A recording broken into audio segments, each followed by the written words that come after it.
Hey everyone, thank you so much for joining me today. For those of you that are new to my channel, I want to say welcome. My name is Crystal and you're watching Fashion, Beauty, and Wine. Oh my God, guys, I'm happy to be back on.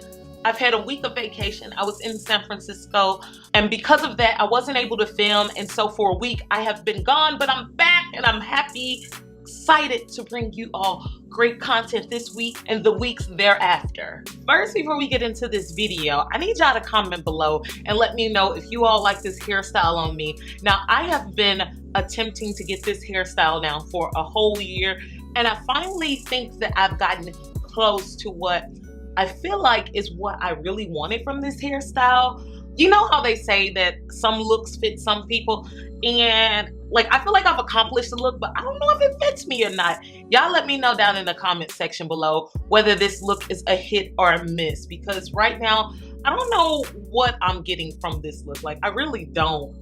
Anyway, in this video, I'm going to be creating this look, and I'm going to be using the new Patrick Starr eyeshadow kit. Now, the kit that I got is the one that includes more of the pinks and blues. I really love this look after I saw it on Aina. I really wanted to recreate the look and do my little own version of it. So if you want to see how I got this look, then stick around and watch the rest of the video. So I'm starting off with the color All's Rosy, and I'm using a fluffy brush to sweep that color across my crease area as well as the area right below my brow bone. Now, since I'm using this color as a base or transition color, I'm going to want to use a fluffy brush that can lightly place that color across the lid as well as buff it out. Now, I've also primed and set my eyelids as well as filled in my eyebrows before this step. Next, I'm dipping into the color Hickey, and I'm using a crease brush to apply the color. In this case, I'm using a pointier, fluffier brush so that I can achieve that light buff application, yet in a more defined placement, if that makes any sense.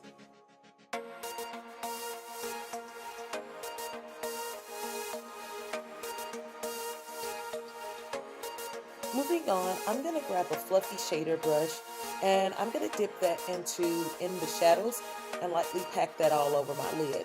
Now, since the blue is so pigmented, that can get really messy from 0 to 100 real quick. So I like to start off by prepping the color.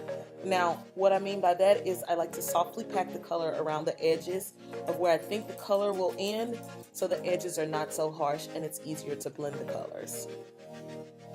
Now I'm taking a small concealer brush, spraying it with Max Fix Plus Prepping Spray, and dipping that brush back in the shadow colors. Doing this process will give you the maximum amount of color payoff. From there, notice I'm only trying to pop that color in the eyelid area, and in this situation, you only want to add the pigmented color to the eyelids. It's best to keep the color defined to below the crease area rather than adding too much past the crease area like I did and having to buff that out later on.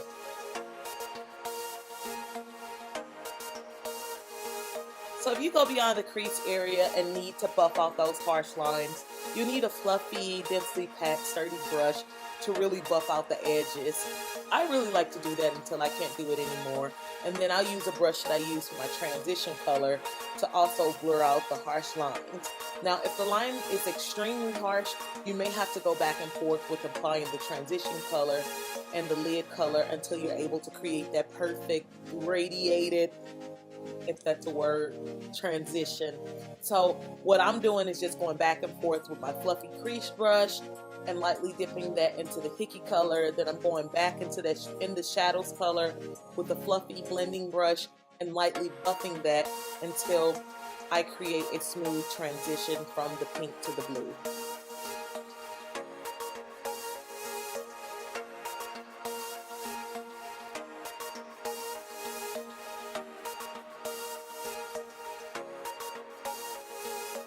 Now here's another way to get a crisp, clean, straight line with your eyeshadow, aka the lazy way. Just take a cotton pad, put a little micellar water on it, fold it in half, and literally use that to create a line and clean up the unwanted fallouts from the eyeshadow. Also too, if you get eyeshadow too far along your eyebrow like I did, use a little bit of concealer to bring the brow bone back to life. I like to use a fluffy brush to apply it so that I don't get any of those harsh lines. Now I'm taking In Living Pink and I'm using a large pencil brush to apply that color to the center corner of my eyes. And then I'm going back into In the Shadows and applying a small layer to my bottom eyeline with a small domed fluffy brush.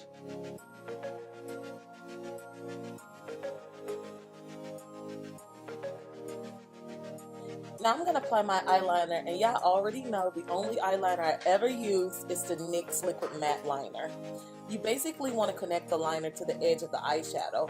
Now how thick or how thin you like the liner to be is up to you. Honestly though, with the blue eyeshadow, it makes it really hard to see the liner.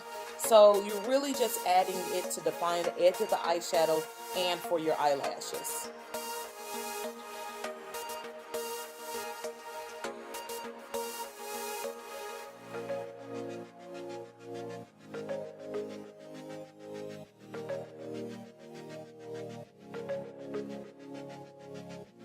Now that I have my face done, I'm going to go into my blush / highlighter combo called Take Me Home and apply a bit of that to my face.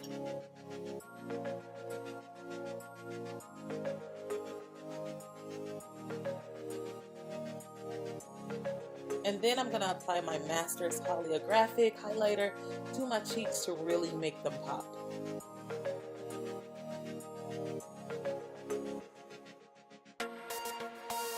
So the last thing that I'm going to do is apply that Queen P to my lips.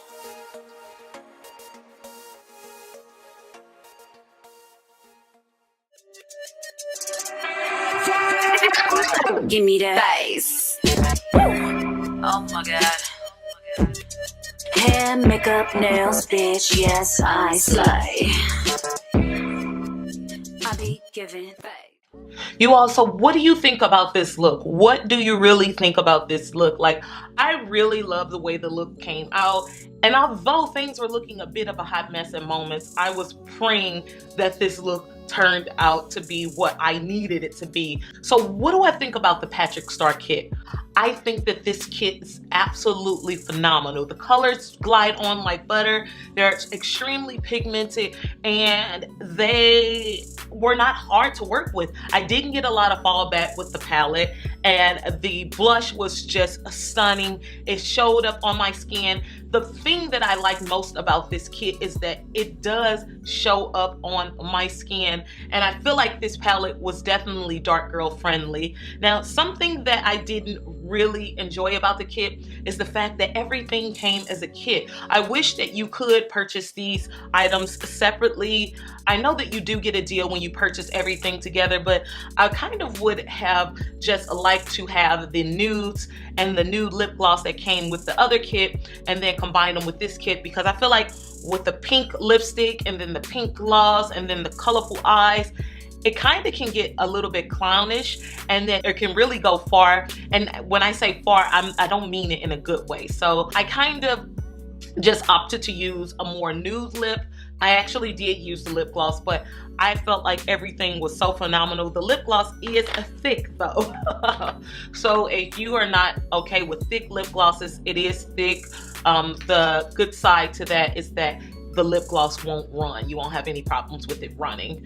Now, if you all enjoyed this video, if you thought it was entertaining, informative, or just interesting, don't forget to press that thumbs up button.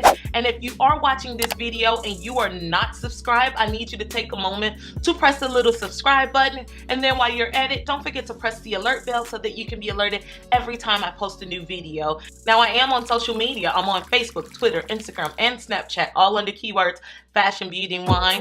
In the spirit of Crystal T, I wish you all nothing but peace, love, fashion, beauty, and wine. Bye-bye.